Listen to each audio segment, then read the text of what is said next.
Decía Edgar Allan Poe que todo lo que vemos o parecemos no es más que un sueño dentro de un sueño y una sombra entre sombras. Y sombras vamos a encontrar hoy en esta reseña de El reino de las sombras de Robert Irving Howard, donde vamos a descubrir muchas sombras, donde Kul, el rey de Valusia, el rey Atlante de Valusia, se va a encontrar una cantidad de sombras espectacular y no le va a quedar más remedio que luchar contra ellas o perecer. Hola a todos, ahora ya con un poquito más de luz, hoy os vengo a hablar de la videoreseña de El reino de las sombras, de Robert Irving Howard, uno de estos autores míticos que crearon ese submundo de espada y brujería dentro de la fantasía, que todos conocemos, ¿no?, de Tolkien y demás, ¿no?, en su momento. El propio Tolkien se inspiró dentro de ciertas cuestiones con las historias de Robert Irving Howard, pero pues siguió otro camino diferente, ¿no?, bastante más consolidado, bastante más, vamos a decir, con una fantasía, una alta fantasía, bastante más curiosa, y bueno, pues cada uno a su manera pues es un titán, ¿no?, en los cuales pues creo que podemos disfrutar mucho de sus lecturas. El reino de las sombras tiene como protagonista a Kul, rey de Atlantis, rey de Valusia, Kul de Atlantis, vaya. Ahora os contaré un poquito de eso también porque tiene su temita, y la idea es, bueno, primero situarlo, ya que Kul pertenece a la era Turia. La era Turia, o Zuria, si se lee la TH como Z, que es 20.000 años antes de nuestra era. Ahora os explico el tema porque tiene su puntito, ¿vale? Conan, en principio, vivió en la edad Iboria, o la era Iboria, que son 12.000 años antes de nuestra era. Esto puede resultar un poco confuso, ¿vale? Tenemos que recordar que estamos hablando de ficción, pero es una ficción creada por el Círculo Lovecraft, donde Robert Irving Howard también escribió sus obras. Y la idea que plantean es que antes de que la humanidad resurgiera, más o menos, pues podemos plantearnos nosotros sobre unos 10.000 años antes de nuestra era, ¿no? Todo el tema este de Göbekli Tepe y demás, que entonces no se conocía, pues que hubo otras civilizaciones, ¿vale? Esto, como digo, es una historia fantástica, es ficción, pero bueno, pues en su momento se creó con esa idea de poder contar unas historias sorprendentes que entran dentro de ese punto de horror cósmico, teniendo en cuenta que pues todas estas civilizaciones que vivían estaban por encima de los humanos. ¿Vale? Esto suena súper bestia, pero es así, ¿no? Todos los humanos pues son como una especie de mota en el universo, así pequeñitos, muy poquito poder, y cuando se encuentran con todo el pastel de que realmente por civilizaciones de la leche, pues suelen sufrir bastantes problemas de todo tipo, tanto tecnológicos como evidentemente a nivel mental, darse cuenta de semejante pasada. En este caso pues hablamos de fantasía, y entonces el bueno de Robert Irving Howard tira hacia atrás y dice, bueno, esta es la civilización que había entonces, y ya está. Con 12.000 años tenemos a Conan, con 20.000 tenemos la edad Turia, donde vamos a tener a Kul, que es donde se desarrolla esta historia. Sí es cierto que en un momento determinado planteó el tema de que Kul fuera hace 100.000 años, ¿vale? Pero con el tiempo pues fue viendo que eso que no le cuadraba demasiado bien. En cualquier caso, un planteamiento bastante curioso, una era, vamos a decir, que nosotros podríamos considerar pues prácticamente una edad de piedra, una edad de hierro, bastante relajada, pero que en realidad pues en esta historia de ficción pues tuvo pues sus reinos, tuvo sus historias, tuvo su política, y pues se plantea o se incrusta de una manera bastante curiosa desde mi punto de vista. ¿Y quién es Kul? Pues es Kul de Atlantis, ¿vale? Vamos a encontrarnos muchísimos nombres conocidos que Robert Irving Howard pues los planteó como le dio la gana, realmente, ¿vale? Planteó un mapa a su propia manera, juntando pues diferentes nombres míticos que para nosotros puede resultar extraños verlos diseminados de una manera que no coincide con nuestro mapa actual. Siempre pensamos en la Atlántida como una isla entre América y Europa, y sin embargo en este caso pues tenemos la Atlántida como algo distinto. Yo diría que los nombres, aunque son evocadores, que os olvidarais de ellos y que os plantearéis como unos reinos diferentes. Es un poquito más fácil, ¿no? Lo que viene siendo Atlantis, Mu, Valusia, Lemuria, las islas occidentales, por ejemplo, los Pictos.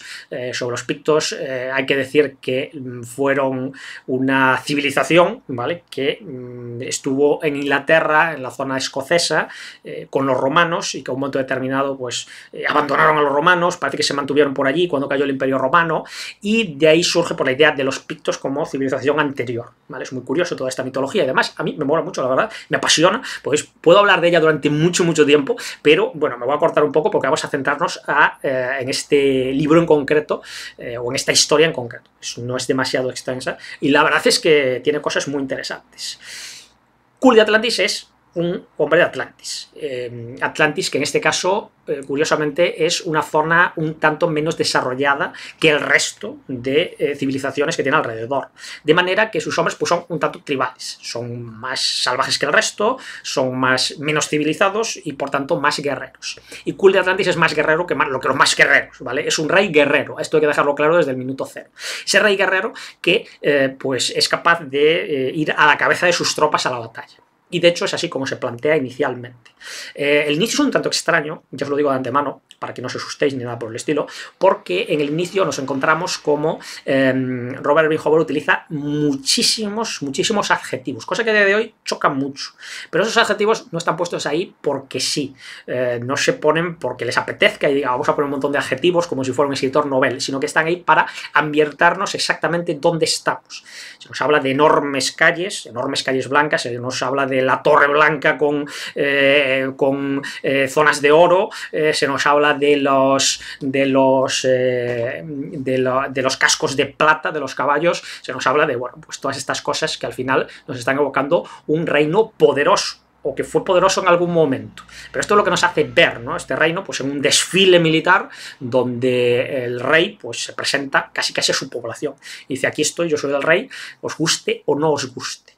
Esto es un tema curioso dentro de la propia historia porque Kul se hace rey de una manera extraña. No se hace rey porque monte un ejército y luche contra Valusia y consiga vencer a Valusia y conquistarla y demás, sino que él es un aventurero que va por ahí pues luchando donde le apetece, saqueando en general, comerciando cuando ve que se encuentra con algo que no puede saquear, o bueno, pues haciendo lo que le apetece, y se encuentra con el ejército de Valusia. Un ejército de Valusia con un dictador del que está hasta las narices, básicamente. No recuerdo la expresión exacta, pero bueno, digamos que tiene al pueblo hasta las narices, que ha echado a varios de sus consejeros que obviamente pues entienden que no está bien y por tanto tienen que buscar un rey. Cualquiera les vale. Y dentro de ese momento, es decir, tenemos que escoger a alguien, dice, vamos a escoger a Kul. ¿Por qué? Porque es un aventurero que pasaba por allí, es un aventurero que en principio pues, puede parecer más o menos manejable, no parece excesivamente político, ¿vale? Parece un guerrero pura y duramente, con lo cual, pues dicen, mira, vamos a poner a este tipo y luego ya veremos si lo podemos manejar o no. Después vamos a ver otras cosas de otros consejeros que pueden ser más o menos asociadas a esto. Yo no sabría hasta qué punto se puede asociar, pero la sensación es esa, ¿no? Que simplemente por media tradición, pues Kul ataca al rey, monta un duelo, le vence, y cuando le vence, pues dice, pues ahora el rey soy yo. Me cojo la corona, me la pongo y digo, yo soy el rey de Valusia. Y esto genera una situación bastante curiosa, porque es un Atlante rey de Valusia. Como digo, pues un guerrero, un super cachas, un super salvaje, un tipo que es infinitamente mejor guerrero que el resto de habitantes de Valusia y que es su rey, ¿no? Y que dices, hombre, pues qué cosa más rara, ¿no? Que el mejor guerrero sea el rey. Se hace como la típica historia de una tribu en la que el rey guerrero es el que manda y que en realidad pues estamos hablando de una civilización mucho más compleja. Por eso es un punto interesante, porque el propio Kul no se siente como un rey. Kul sospecha, dice, estoy aquí puesto pero no sé en quién puedo confiar. A él le gustaría que sus enemigos se acercaran a él con una espada y que los pudiera vencer directamente, pero sus enemigos son más cabritos y digamos que confabulan contra él. De hecho hay una escena maravillosa en la cual Kul, con esta sensación, grita en la sala del trono, solo supuestamente en la sala del trono, grita, yo soy Kul, ¿no? Así como soltando la melena como si fuera un león, y lo dice directamente, y gritándolo al aire. Y eso queda muy bonito y queda muy épico, pero la escena termina cuando se agita débilmente un tapiz, ahí perdido dentro de la sala, en un lugar indeterminado, pues se agita un tapiz, haciendo ver que, a pesar de que él es el rey Kul, es el rey, es el Atlante, es el number one, pero, amigo, ahí hay un tapiz que se mueve y, por tanto, alguien te ha observado, alguien te ha escuchado, sin que tú lo sepas. Y se deja ver que hay un punto de intriga mucho más fuerte que la de un guerrero. En este punto, pues bueno, creo que ya he dejado claro quién es Kul, creo que ya he dejado cuál es el estilo de Kul, y durante la novela vamos a ver una idea que creo que es la propia idea del autor, de Robert Irving Howard, de cómo las sociedades tribales son mejores que las sociedades más civilizadas, ¿vale? Que cuando se van civilizando pierden su parte osada, su valentía, su honor, pierde todas esas cosas a cambio, pues, de un punto de intriga, de un punto, pues, a lo mejor de vivir más cómodos, de tener consejeros y de vivir con muchachas y demás, que así dice en el libro, ¿vale? Disfrutar el vino, disfrutar la fiesta, pero olvidándose de la parte honorable del guerrero, ¿no? Y de esa parte directa donde los reinos tienen su gloria. Y de hecho se habla como Valusia ha perdido esa parte de guerrero, ha perdido esa parte de gloria y ha decaído. Luego vamos a ver otros puntos por los cuales ha podido decaer Valusia, pero lo dicho, me parece maravilloso cómo se hace esta asociación. Por supuesto, tienen su parte buena y su parte mala. Me recuerda mucho cuando te pasas de tribal a feudal en el Crusader Kings 2 y te pasas de tribal a feudal, y entonces cambian muchas cosas, ¿no? Algunas para bien, otras para mal.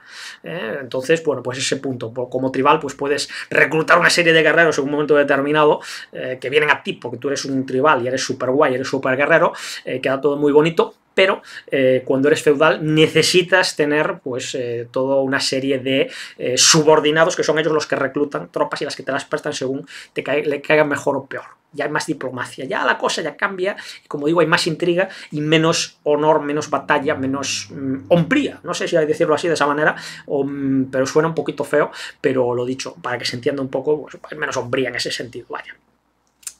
Este es el punto que se nos plantea con Kull y es el punto que va a estar en toda la historia. De manera que lo menciono una vez, no lo voy a mencionar 20 veces, y el ejemplo que pongo de Kull gritando "soy el rey Kull", pues está más o menos en la mitad de la obra, ¿vale? Y como digo, pues no voy a repetirlo más, porque si no, me repito, me trabo y acabo comentándolo 40 veces.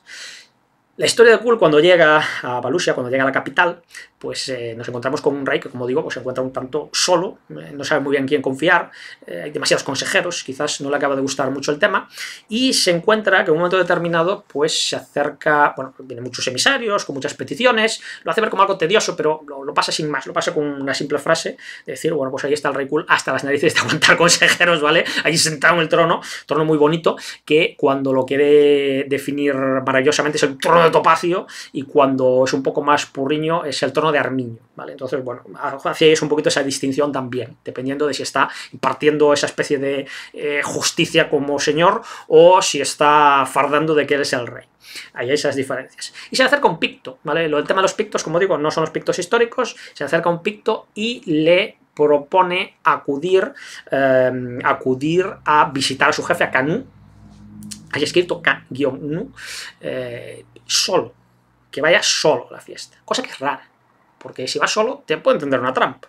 Y desconfía y le dice, bueno, es que esto se hace un poco raro, ¿no? Yo no tengo por qué hacerte caso, le suelta así una bravuconada, y el guerrero responde contundentemente. Esta es una escena preciosa.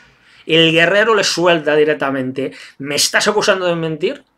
Pues prepárate, te desafío a un duelo, escoge espada o daga, escoge a pie o a caballo y vamos a batirnos en duelo. Y ahí Kull, por una parte, dice, hombre, ¿quién es este pringao que me salta aquí y me desafía a un duelo cuando yo soy el rey y él es un simple emisario? Luego veremos si es solo un simple emisario o no, pero bueno, él en ese momento lo ve como un simple emisario, y también, por otra parte, admiración. Es decir, fíjate cómo son este picto, este guerrero, que es un guerrero, como es también el propio Kull, que no acepta tonterías. Si tú me mientes, amigo, yo te reto un duelo. Y al que quede en pie, que luego hable. ¿Vale? Contundencia pura y dura, en este caso con la verdad, ¿vale? Por delante siempre, y dejando claro que los que mienten son los más civilizados. Los tribales lo tienen claro. Si me acuso de mentir, amigo, se va a quedar uno de los dos en pie, directamente, y normalmente pues suele ser el que tiene menos miedo, que es el que no miente, ¿no? Pero bueno, eso ya es otro tema para discutir en otro momento. Lo dicho, le reta al duelo, le esquiva un poquito ese duelo, aunque le gusta esa idea, se queda un poco sorprendido, obviamente, está un poco cabreado diciendo quién es este Mindungui que me reta, pero en cualquier caso, pues lo dicho, ¿no? Lo admira y dice, esto está muy bien, ¿no? Este es un tío con los pies por delante, hombre, como tiene que ser, vistiéndose por los pies, que se dice ahora, ¿no? Pues un tipo de los pies a la cabeza, ¿no? Y decide hacerle caso. Y ahí se va, tranquilamente, se va a ver a Canú. Canú le dice, hay muchas sombras, hay muchas cosas. Bueno, le explica que hay bastantes confabulaciones, pero no le dice nada. Realmente esto el propio Kul lo comenta. No me has dicho nada, ¿sabes? Directamente. Y lo que hace Canú es mostrarle una joya robada, una joya por la que hubo guerras. Que no se especifica qué guerras, pero ha habido guerras por culpa de esa joya, por culpa de ese robo. Y le enseña esa joya y le dice, yo la tengo. Es la joya del dios serpiente, que en el templo del dios serpiente, que pues alguien la robó. Evidentemente no puede ser el propio Canú, pero ahí está. Con lo cual, pues está confesándole un crimen a Kul, un crimen por el que podría dar su vida, y por tanto se está poniendo en sus manos para que confíe en él. Y le dice, alguien va a ir a verte, alguien va a ir con un brazalete del dragón, va a hablar contigo y te va a explicar lo que está pasando, o te lo va a mostrar mejor para que lo entiendas mejor. Esto queda muy espectacular y además, y Kul dice aquello de que no me has dicho nada realmente, pero bueno, si lo mandas a alguien y te pones en mis manos así, pues está bien. Hay que dejar claro que Canú es todo lo contrapuesto a un guerrero, ¿vale? Es una especie de embajador. A pesar de ser de los pictos, es un embajador, propiamente dicho. Ya está gordecho, ya está viejete, está muy en la fiesta, se habla de que cuando quiere hablar se recuesta en el diván tranquilamente, está a besitos con las muchachas, bebiendo vino y demás, ¿no? Y se ve como los propios pictos, que lo dicho son tan guerreros, tan tribales, tan espectaculares y demás, pues se encuentran dentro de la propia fiesta, de esa pequeña fiesta, antes de que haya la charla en privado, pues se encuentra cómo hay diferencias. Los soldados están un poquito incómodos con tanta libertad, o libertinaje, diríamos ahora, ¿no?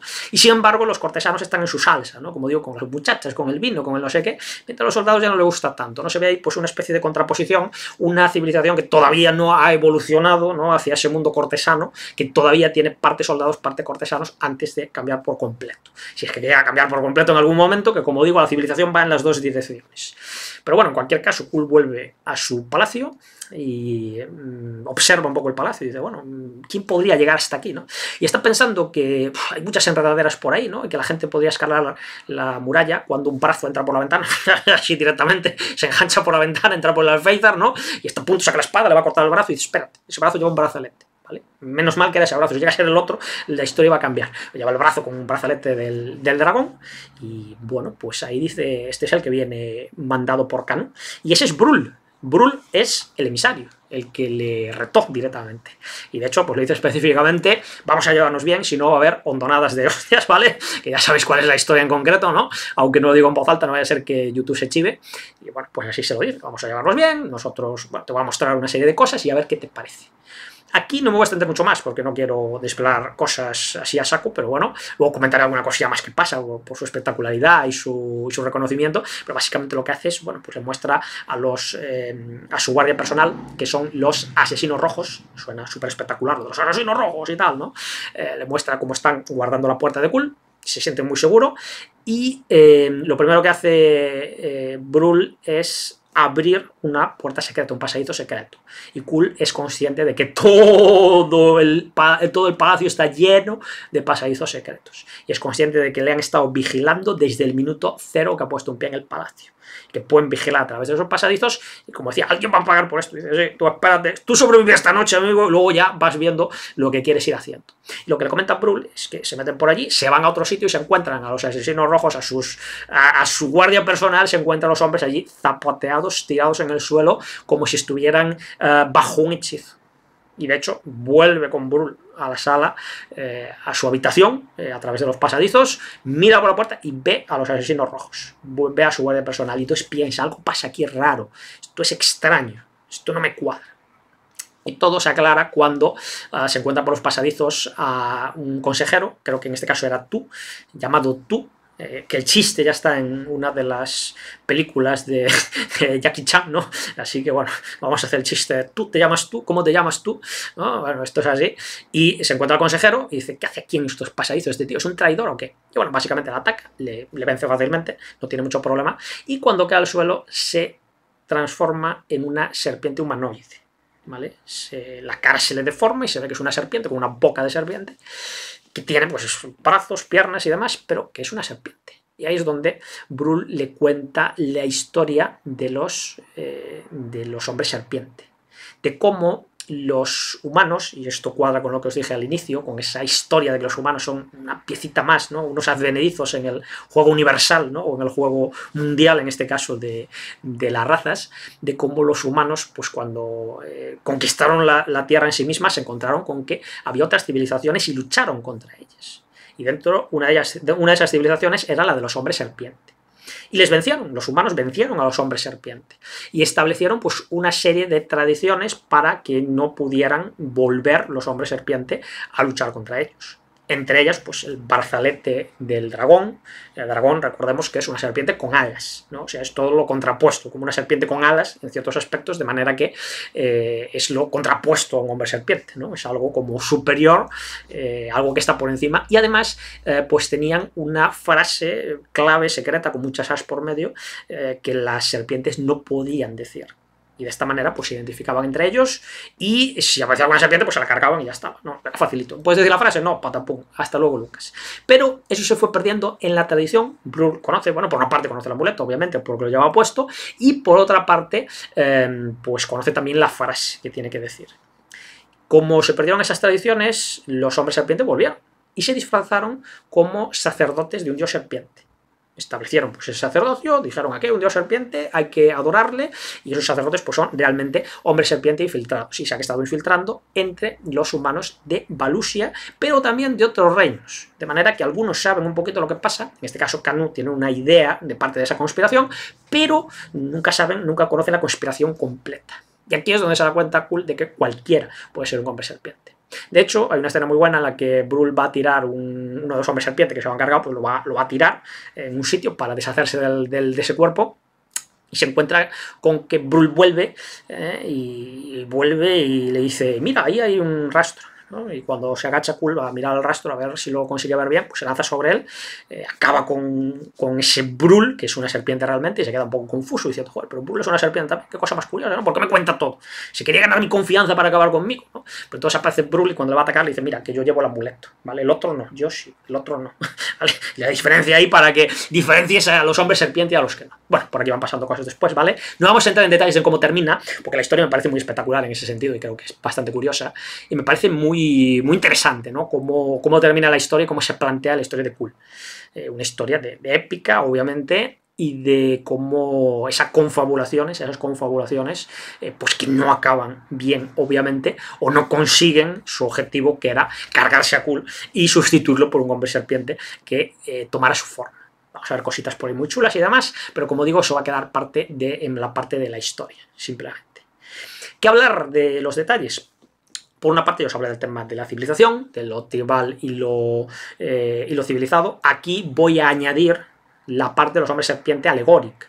¿Vale? Por una parte, obviamente estamos hablando de unos infiltrados, pero estamos hablando de unos infiltrados que son cortesanos. Estamos hablando de esos cortesanos, estamos hablando de esos intrigadores, estamos hablando de esa gente que no coge una espada y va a la batalla porque no saben luchar. Realmente las batallas las consiguen vencer a base de número, porque son muchos más y apabullan a los tipos que quieren atacar, pero ellos no son guerreros de por sí, ¿no? Lo cual demuestra ya un poquito de qué va el tema, ¿no? Te está mostrando de una manera alegórica cómo esos hombres serpientes son lo malo de la civilización, son la intriga, son esa magia ponzoñosa, esos encantamientos que te hacen ver cosas que no son, o que te hacen estar en un sitio que estás en otro realmente, ¿no? Están viendo una cosa y realmente están viendo otra, están en otro sitio, ¿no? Le engañan con ese tipo de cosas, incluso con los propios guardias personales, ¿no? Que los intercambian y nadie se da cuenta, ni siquiera los propios guardias personales, que luego vuelven a su ronda y no se han enterado de nada. No se han enterado de que pasa nada, y si ocurre algo, pues les hacen responsables a ellos realmente, ¿no?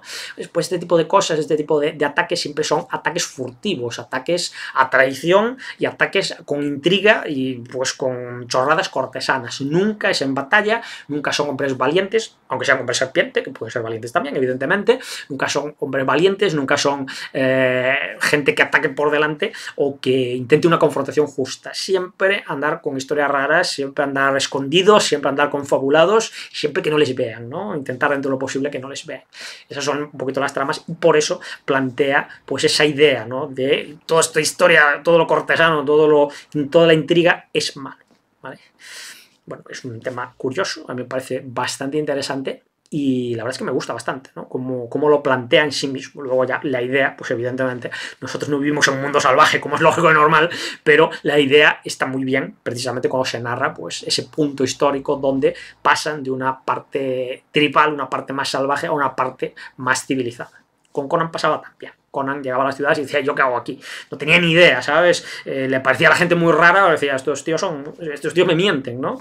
Le preguntas, ¿dónde queda tal cosa? Y no le dice, no sé, ¿no? Le dice, mira, vete por allá, ¿no? Y se escapa, ¿no? Para que no le pregunte más. O sea, que bueno, es un poco gracioso, pero bueno, también nos muestra esa parte débil de la humanidad que muchas veces pues hace cosas sin ton ni son en base, pues no al honor, sino a otro tipo de códigos que a veces no se entienden demasiado. También Conan hacía cosas turbias, ¿vale? Pero por ahí no me voy a meter. Bueno, tengo que comentar también el tema de Kul como personaje trágico, ¿no? Que me hace mucha gracia porque yo lo veo como un personaje reaccionario contra la tragedia, ¿vale? Hay personajes que son contemplativos, ¿no? O sea, viene la tragedia hacia ellos y se quedan contemplándola, diciendo, bueno, pues no puedo hacer nada. Otros que de alguna manera pues intentan evitar esa tragedia de alguna forma y demás, y tenemos personajes que actúan contra esa tragedia, ¿vale? Kul es un rey trágico, ¿vale? Porque es un atlante en el trono de Valusia, y entonces ya es despreciado por los propios habitantes de Valusia, porque lo ven y dicen, sí, tío, es un tío muy fuerte, es un tío que atacará muy bien y luchará muy bien, pero ¿sabrá gobernar? ¿Sabrá hacer su trabajo?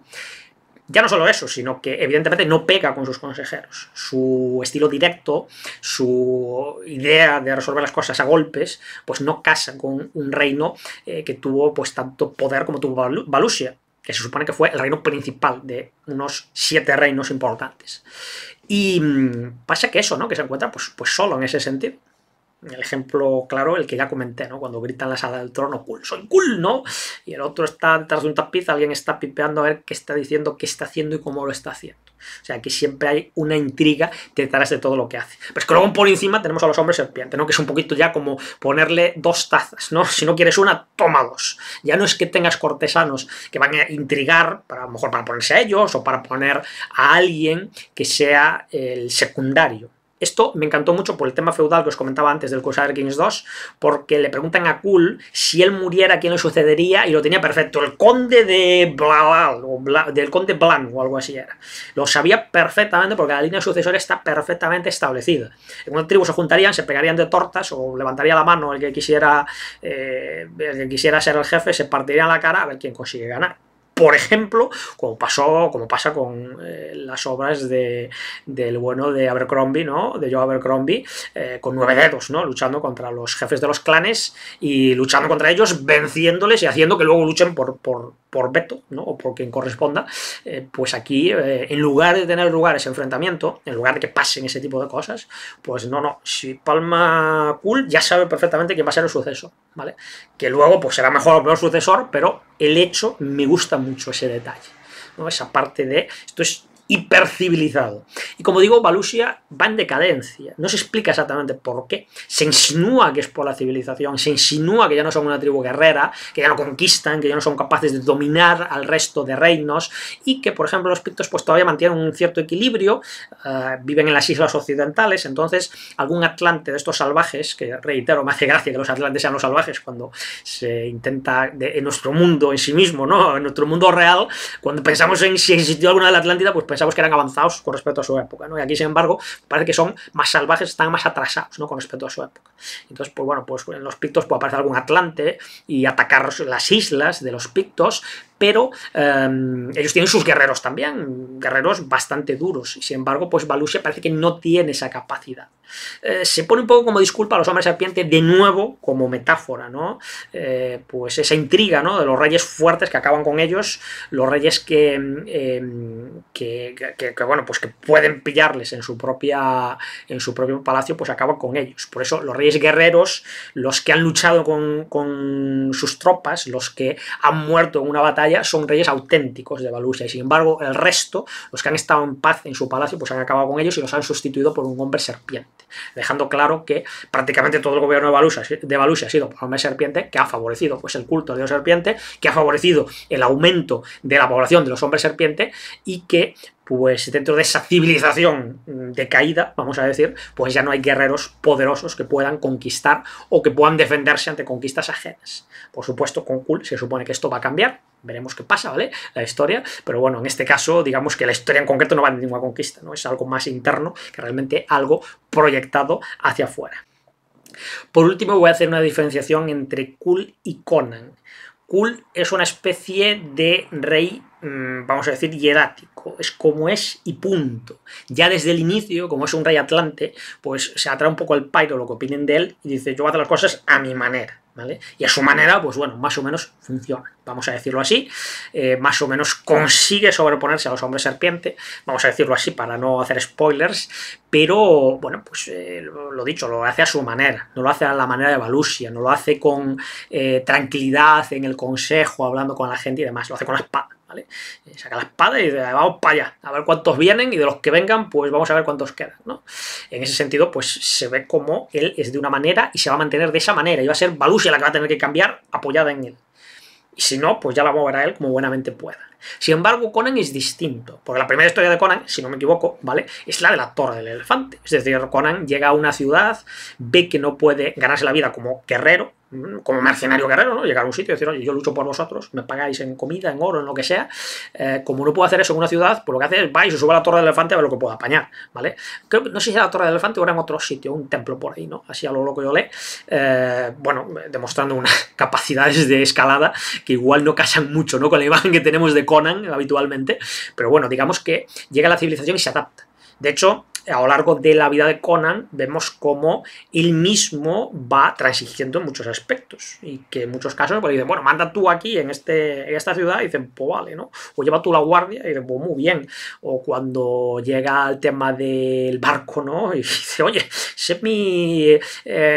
puede ser mi segundo a bordo, dicen, pues vale, ¿no? Es decir, Conan se va adaptando a lo que le va dando la vida. Sin embargo, Kul no. Kul dice, yo soy Kul, ¿no? Se suelta así la melena y dice, yo soy Kul, y el que venga por delante, pues para adelante, ¿no? Vamos a ver qué pasa, y cruzamos las espadas y vemos quién queda en pie, ¿no? Esta idea en sí misma, pues parece que son dos personajes muy distintos del mismo autor, ¿vale? Esto también pues, nos hace ver un poquito también cómo el autor refleja dentro de su obra su propia manera de hacer las cosas.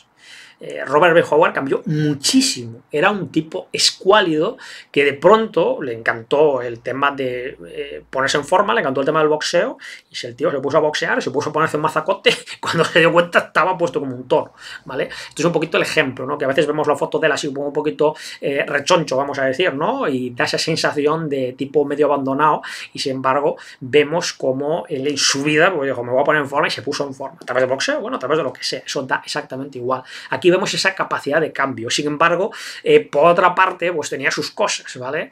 Se habla muchísimo de varias cosas de Robert B. Howard, que no voy a mencionar porque a veces, digamos que de un granito se intenta hacer un montón, ¿vale? Y me refiero a varias cosas, no de una sola, de manera que poner una por encima de las demás me parece estúpido, sinceramente.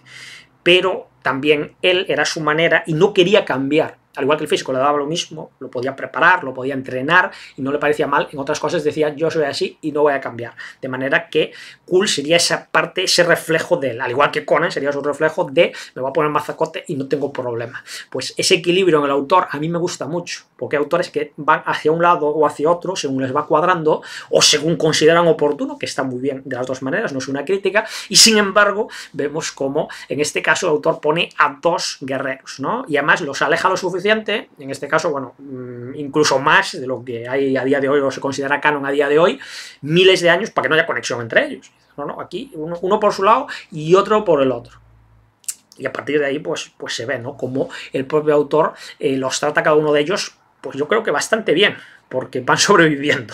A lo mejor no de una manera espectacular, pero van sobreviviendo. Con lo cual, pues creo que eso es muy interesante. En cualquier caso, es un relato, vamos a decir, es una historia que tiene, creo que son 35 o 40 páginas, es bastante corto en ese sentido y creo que es muy aprovechable. Tiene escenas muy buenas que reflejan exactamente lo que quiere decir el autor. Ahí sí que no hay duda, te planta la escena directamente. No son las cortinas azules que representan no sé qué. Es un Kul que es un rey guerrero que dice, me levanto aquí, empiezo a repartir manteca y me quedo solo. Pues eso lo hace una muy buena representación en ese sentido, y lo único que puede chocar al inicio es precisamente el tema de los adjetivos, porque a día de hoy nos choca mucho cuando vemos unas frases demasiado adjetivadas, pensamos pues que es un autor novel que no ha conseguido encontrar el adjetivo adecuado y entonces rellena con todo lo que puede, ¿no? En ese sentido, pues esa es la impresión que da los primeros párrafos, pero hay que entender también que él nos está mostrando un mundo nuevo así de pronto, ¿no? Y entonces nos quiere dejar claro cómo es Valusia, gigantesca Valusia, sus avenidas, sus torres, los caballos con cascos de plata. Luego también habla de las jarras de plata donde ponen los aceites para las velas y demás, o para las antorchas, ¿vale? Lo ponen ahí directamente, dicen jarras de plata, cascos de plata, todo plata, oro y topacio y no sé qué. Es decir, un sitio muy rico y lo que ha planteado de una manera muy directa. No se anda con tonterías. Y esto lo hace porque no le queda más remedio. Teniendo en cuenta el tamaño del texto, pues no puede dedicarle tiempo a explicar con calma absolutamente todo. Entonces dice, mira, meto adjetivos aquí a saco y planteo todo de una manera perfecta, para que el que lo lea tenga claro dónde está en cada momento y tenga claro que es un rey guerrero, que el tío está a caballo y le va saludando a sus soldados cuando van pasando, casi se une a ellos, ¿no? Dice, yo me uno a los soldados y el resto, pues, los consejeros que hagan lo que les dé la gana, ¿no? Pero él pertenece más al mundo de los soldados que a otra cosa. También decir, bueno, si no me equivoco ya lo comenté, pero bueno, resaltar que para Lovecraft era uno de los mejores relatos de Robert Irving Howard, si no el mejor. Le gustaba mucho cómo había planteado todo, le gustaba mucho la idea, obviamente, Lovecraftiana, de que ya había antes otras civilizaciones antes de los humanos, una idea evidentemente fantástica, pero que queda muy bonita literariamente, y en este caso, bueno, que sean humanos solo, también vemos ahí a los hombres serpiente, y esa idea de que antes poblaban la Tierra antes que los humanos, que queda muy bonita, la verdad. Y bueno, la verdad es que os animo a leerlo, a mí me pareció muy bueno, muy interesante, y poquito más os puedo decir. De Robert Irving Howard había, no sé si sigue ahora en venta, pero creo que sí, una recopilación de relatos en inglés, donde tenemos también relatos de boxeo, curiosamente. Una de estas modas que aparecieron y desaparecieron sin que nadie supiera por qué. Nadie supo por qué aparecieron y nadie supo por qué desaparecieron. Simplemente un día aparecieron relatos de boxeo y luego pues desaparecieron y ya, y nadie preguntó por ellos. Y bueno, pues tiene un montón de historias y creo que algunas muy aprovechables. En este caso, El Reino de las Sombras de Kull, pues es una de ellas, y pues lo dicho, os invito a que le echéis un vistazo porque creo que es de lo más interesante.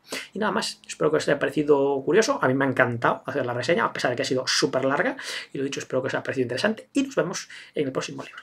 Chao, chao.